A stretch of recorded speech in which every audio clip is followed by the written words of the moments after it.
Buenas tardes. La psicología clínica surge en las universidades como una rama de la psicología científica. De hecho, muchos de los profesores encargados de esta área dedicaban la mayor parte de su tiempo a la investigación, cuestión por la cual fueron fuertemente criticados, pues sus detractores decían que la investigación no perseguía ningún fin, que no era fiable. Por otro lado, los alumnos también se quejaban en el sentido de que decían que la educación que recibían no iba encaminada hacia la psicoterapia o hacia las pruebas diagnósticas. Para la década de 1940 surge el modelo de Boulder, también conocido como el método científico practicante.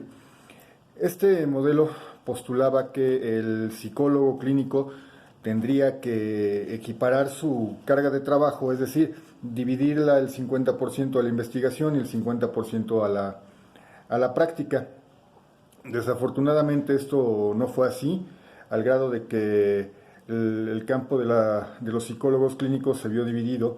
Por un lado, los que se dedicaban a la investigación y por otro lado, los que se dedicaban a la práctica.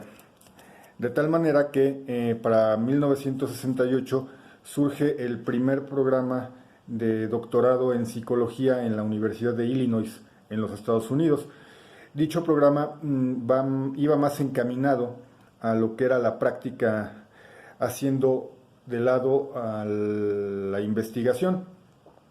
A partir de ese momento surgen muchas escuelas autónomas e independientes que se dedican a la impartición del doctorado en psicología, y al grado de que en 1993 de los 2.200 títulos en doctor de psicología, estas escuelas habían otorgado el 50%, 1.100 títulos más o menos. Sin embargo, en la década de 1990 se dan dos hechos muy importantes que fomentan la investigación dentro del campo de la psicología clínica. Por ejemplo, en 1991 aparece el Manifiesto para una ciencia de la psicología clínica. En 1990 aparece la Academia de la Ciencia de Psicología Clínica. Y bueno, como les decía, fomentan la investigación en el sentido de que, bueno, todos los servicios que se prestaran al público tendrían que estar sustentados en hipótesis realmente comprobadas. Esto es respecto de la formación de la psicología clínica. Con respecto a la reglamentación del psicólogo clínico como tal, nos encontramos con dos clases, la certificación y la licencia. La certificación constaba de un examen en donde el aspirante mostraba sus conocimientos y su experiencia como tal. Por otro lado, la licencia era aquel documento en donde el psicólogo certificaba aquellos servicios por los cuales podía cobrar honorarios. Para 1975 aparece el Registro Nacional, que es una lista en donde se publicaban los psicólogos que contaban ya fuera con la certificación o ya fuera con la licencia. Respecto a la práctica profesional, también se vio un creciente ascenso del psicólogo en la práctica privada, poniendo consultorio y trabajando de manera totalmente independiente. Esto evidentemente generó un descontento con los médicos, sobre todo los psiquiatras. Pero bueno, a final de cuentas se fueron limando asperezas de tal manera que los psicólogos fueron siendo más reconocidos en su quehacer, al grado que las compañías de seguros ya los reconocían dentro de las coberturas de sus pólizas. Hemos visto también que la psicología clínica ha tenido que enfrentarse a ciertas exigencias, sobre todo hoy día que hay sociedades sumamente pluralistas. Esto quiere decir que la psicología clínica debe de atender minorías étnicas, minorías raciales, grupos vulnerables, debe de estar muy al pendiente de de los problemas de género, etcétera. También es importante señalar las problemáticas que se han enfrentado a la psicología clínica, como por ejemplo el escaso número de recursos financieros destinados a la salud y en específico a la salud mental. Por ejemplo, surgió un modelo llamado de cuidado administrado. Eso quiere decir, bueno, entre más corto sea el tratamiento, menor gasto va a generar, y esto en la práctica del psicólogo se traduce en una terapia breve.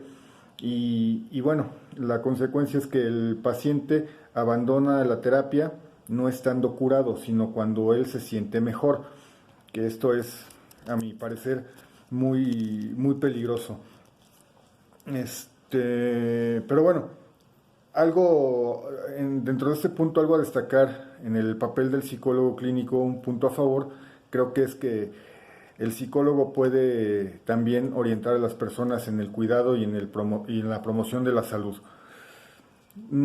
Otro debate que se ha dado en la actualidad en torno al psicólogo clínico es si debe o no debe extender recetas médicas.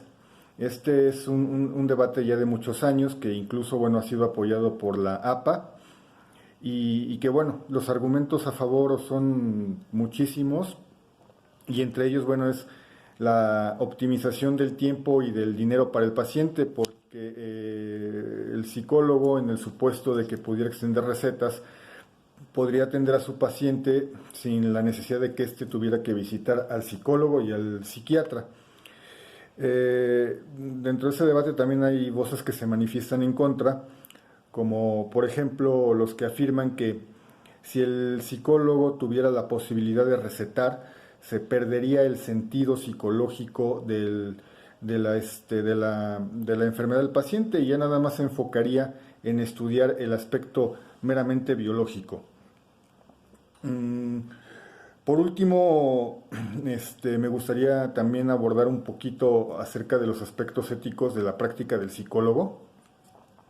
Bueno, pues los más importantes, a mi entender, son la aptitud, la confidencialidad y el bienestar del cliente. Con respecto a la aptitud, bueno, podemos decir que esta es la capacidad que tiene el psicólogo para atender determinados problemas del cliente. También muy importante que el psicólogo no debe en ningún momento ostentarse bajo títulos o cargos que no posee, y cuando el psicólogo no tenga la capacidad o no tenga los conocimientos para atender a determinado cliente, pues evidentemente tendrá que abstenerse de hacerlo. Con respecto a la confidencialidad, esta es el eje central de la relación entre el psicólogo y el paciente. Pero bueno, evidentemente hay casos en donde sí se puede quebrantar, y uno muy claro y que se da mucho en nuestro país es en el caso de abuso, de maltrato a niños o a grupos vulnerables. Por cuestiones de orden judicial se puede solicitar la intervención o la revisión de un expediente psicológico. El último aspecto ético que me gustaría recalcar es el de bienestar con el cliente. Es decir, el psicólogo no debe de inmiscuirse en relaciones que vayan más allá de su práctica profesional con el cliente, porque evidentemente esto podría dañar el avance del paciente.